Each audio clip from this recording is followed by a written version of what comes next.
মসজিদের টাকা দিয়ে মাদ্রাসা তৈরি করা যাবে কিনা। যদি মাদ্রাসাটা মসজিদের পার্ট হয় তাহলে যাবে। যেমন এখানে মূলত এটা মসজিদ, মসজিদ যদি এখানে 20 তলাও হয়ে যায়, এটা কি মসজিদ, এটা মসজিদের জায়গা, মসজিদকে ওয়াকফ করা হয়েছে, মসজিদের নামে পুরো বিল্ডিংটা উঠেছে।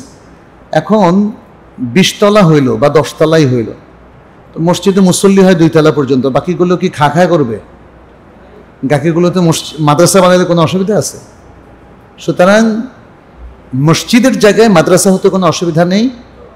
সুতরাং মসজিদের টাকা দিয়ে উপরে যদি মাদ্রাসার নিয়তে কেউ বানায় কোনো সমস্যা নেই, মসজিদের ফান্ড থেকে যে কোনো টাকা দিয়ে বানানো যাবে।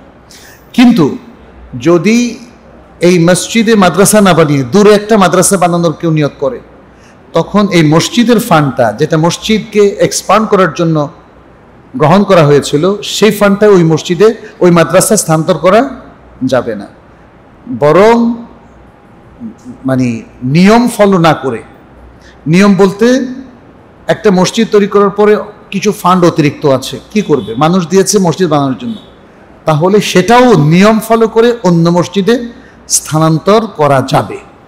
কিন্তু অন্য মসজিদে স্থানান্তর করার প্রক্রিয়াটাও আনঅথরাইজড হতে পারবে না, একটা সুন্দর অথরিটির মাধ্যমে হতে হবে। তার মানে হচ্ছে আপনি ফান্ডটাকে যে জন্য গ্রহণ করেছেন, মানুষ যেই জন্য এই ফান্ডটা দিয়েছে